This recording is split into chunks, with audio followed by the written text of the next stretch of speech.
just want to get on really quick to give my YouTube family 5 tips on how to protect yourself from 5G. Why don't you give tips on how to protect yourself from completely overdone noise cancellation filters? Because that seems to be a much bigger problem with you.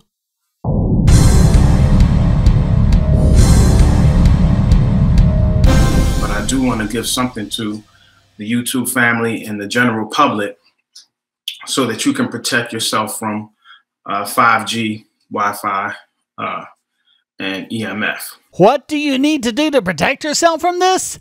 Nothing, because it's physically impossible for them to harm you in any way. By the way, this video was requested by GhostDog999. If you'd like to request a video, just join Patreon or Subscribestar using the links below at the $2 level. Actually, GhostDog999's only a $1 patron, but he's been a supporter for 2 years, and I think that ought to count for something. So, jumping right in, people. Number 1 is going to be detox often. You know what you have to do to detox? That's nothing again. Your body takes care of that itself thanks to the liver, colon, and kidneys. All you really have to do is get plenty of liquids. Anyone trying to sell you some kind of detox, cure, or method is shoveling it. You have to put your detox in. This is my tea right here.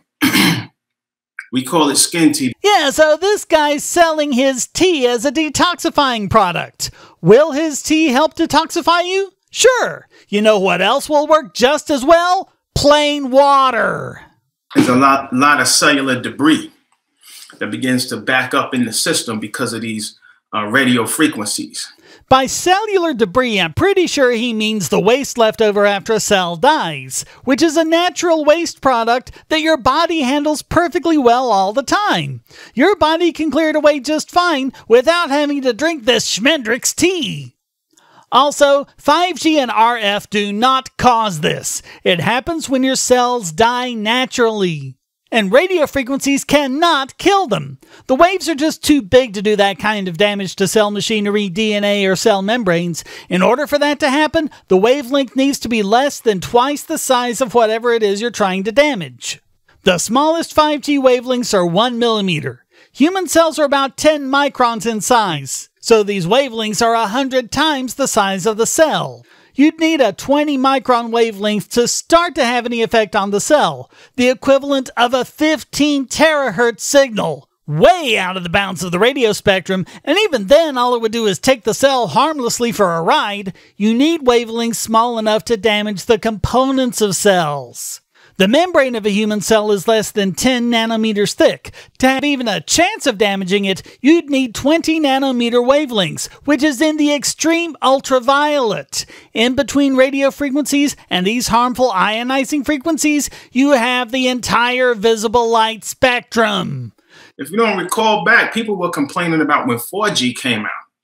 People were complaining about these frequencies when cell phones first came out. And that means what exactly? If there were anything to this, going from almost no one using cell phones to pretty much everyone using them in about a 30-year time span, we'd see a huge increase in cancer and other health problems. Why don't we? So detox often. If you want to, you definitely have to do your liver and your kidneys. Don't get pills and all this stuff. You need something natural that's herbal. And here we have it, the appeal to nature. Just because something's natural, it must be good. You know something that's all natural and organic? Coronavirus! And what about something herbal? Ever heard of deadly nightshade? Hey, what about hemlock? That's an herb, but it didn't seem to do much detoxing for Socrates. And the tea is excellent because you're also getting your water in, which is hydration, which is another form of detox. Or you could just, drink water. But this guy can't get rich selling water, so, Never microwave your food. Never eat microwaved food. That's like a triple threat. Number 1, you microwave your food, it's putting the food through a chemical alterations in the food. Those chemical alterations are better known as cooking. And if you're wondering about the wavelengths I was mentioning, the wavelength of microwaves is just under 12.5 centimeters. Just under 5 inches. The reason why microwaves have any effect on your food at all is twofold. The first is power. Microwaves start at about 700 watts, whereas cell phones generally max out around 300 milliwatts.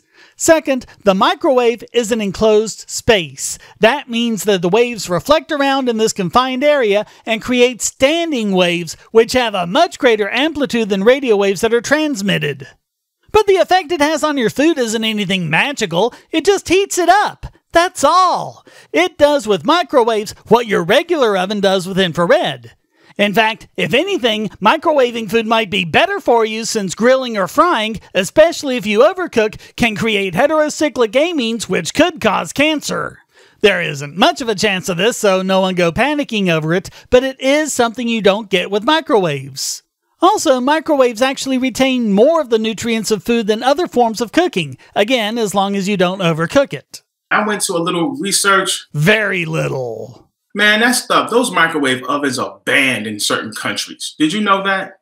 They're so dangerous, you can't even sell them in certain countries like Norway and Sweden. Lie, lie, lie, lie, lie. There is no country in the world that bans microwaves. This cramp has been going around for years with different countries. It started with the USSR, and other countries, including post-Soviet Russia and Switzerland, have been mentioned from time to time. In fact, I did just a modicum of research, a DuckDuckGo search. And I found that companies are making microwaves specifically for the Swedish market because they're so concerned about saving space there because of the small size of housing.